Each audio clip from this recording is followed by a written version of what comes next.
Assalamu alaikum wa rahmatullahi wa barakatuh. Welcome back to my channel. I'm Sundus, and nice to see you all again. Haven't been around for a while, but I'm here now, alhamdulillah. Yes, so today I'm going to come on to talk to you guys about what? Actually, I'm going to do an update about Egypt in general, us women here, safety, um, general lifestyle.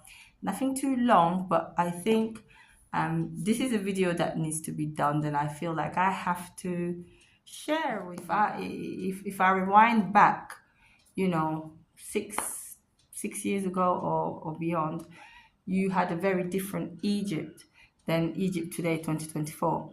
So the Egypt I know, the Egypt I remember, um, you had lovely people, they still lovely. They had lovely people, they will talk to you, they will be very helpful.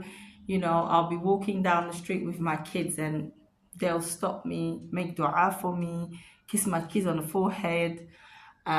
So many like nice things, very helpful, invite you in their homes. So I've really had a very positive Egypt. I've had one or two, negative things, but it's not like a big deal. So I really, really enjoy Egypt, and I think it's somewhere that a lot of people could go. Egypt is a very nice country. I think it's the best to come and learn Arabic, to even learn Quran. It has a lot of positive and it has some negative. If we fast forwarding 2024, I think things has changed a lot in the last 2 years. The number one thing that changed here is the devaluation of their money. Now, since this happened, I think it was a bit of a disaster. You know, crime went up, people get more angry, poverty, a bit more, should I say, not jealousy but a bit more resentment towards foreigners. So I think the devaluation of their money, and I think it dropped twice. It didn't help at all. It caused a lot of issues. And obviously, in the climate we're on now, everywhere is expensive, right? So I think the number one priorities, I think the number one thing here that's affecting even me right now is safety. As a woman in Egypt, I never felt really worried or scared. I think, I could go out and do all sorts of things and not really have to worry about anything. However, now, 2024, or let's rewind back 2 years, it's not the same. The crime is higher, there's more kidnapping or attempt of it, there's more rape, attempt of rape, there's assault. There's a lot of crime that has gone higher, and this particular topic, I feel like I have to share it and be very transparent about it. There's certain things that I didn't really want to share 100% because I fear that it might put some of you off, but at the end of the day, I think we should all remember that anywhere you go in the world, it has a positive and a negative. And the way I see it, if you hear the negative, it should make you stronger and it should help you to navigate the country better and to be more aware, more wary, and inshallah, with lots of du'as and everything, then you should be fine. It shouldn't be a deterrent for any of you to say, oh, I'm not going to go, because wherever you are there right now, there's crimes, there's problems, there's this and that. But why I think this topic is important is because, for instance, when we come here, what method of transport are we using? We're using Uber. And in this very moment, Uber is not safe. Uber is not safe at all. They're not following the same protocols that you have in Europe. They're not really putting number one priority the safety of the passengers or the customers in their heads. So you have a lot of things happening, lots of things happening, and it is scary. So this is one thing that I would like to say, that if you have to take the Uber, if the driver is angry, don't bother taking the ride. Be very careful, be very alert. Look at your trip, not to scare you, but this is real. There's lots of things happening with the Ubers right now. And I don't know if you guys heard about the Habiba story, but before her accident, you know, there was a lot of foreigners in groups you hear that's been attacked or assault or whatever, or people getting pranked, knocking at the doors. So these are things that are real and that needs to be discussed and that you people need to know so you can be careful. I think the issue with Uber is, I think they need to start putting things in place to make us feel safe. For instance, putting cameras in the car, having an in-call drive. That's mean us being able to reach them as long as we are in the car, in the drive. They should be able, we should be able to have a live person to call. That the driver shouldn't be able to switch off his phone or cancel the trip in the trip. Things like that to put our safety, because it takes just a second and everything goes wrong.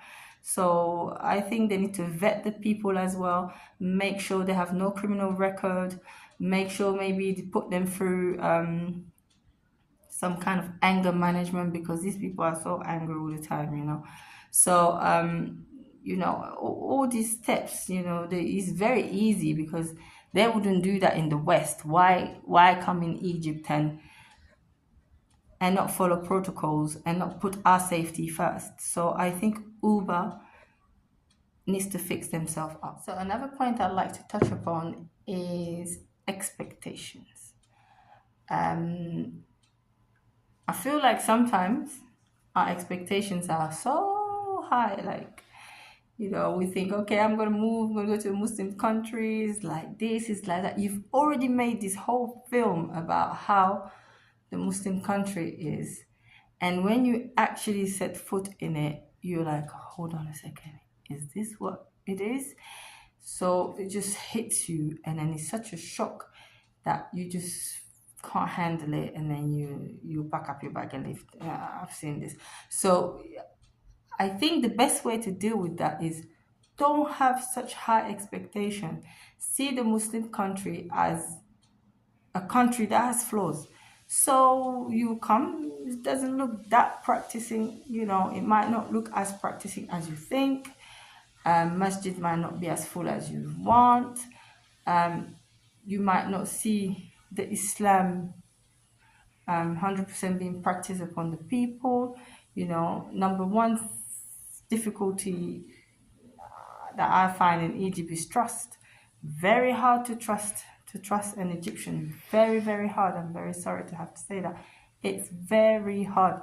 The amount of tricks and lies that they do, it's a big problem for people like us, because we're not used to that. We're used to, I say green is green. I want blue is blue. I want a banana, it's a banana. You don't tell me this here and then you change it later. This is the way we are. So there's a lot of adapting you have to do. There's a lot of patience. It's all about patience, and you'll be fine.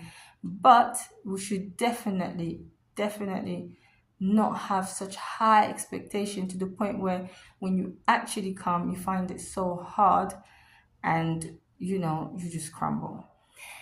Egypt has changed a lot. Even though it's modernized a lot, it's nice. You can use your card everywhere. You can do everything. You can get delivered anything. So it's really wonderful to, biscuit, cake, meat, even delivered, anything. So it's well modernized now. And, but actually, things have gone a lot more expensive. So this is something that you have to be aware. It's not like before, it's probably 3-4 times the price, depending on the landlord. Because the issue we have here is there's no regulation.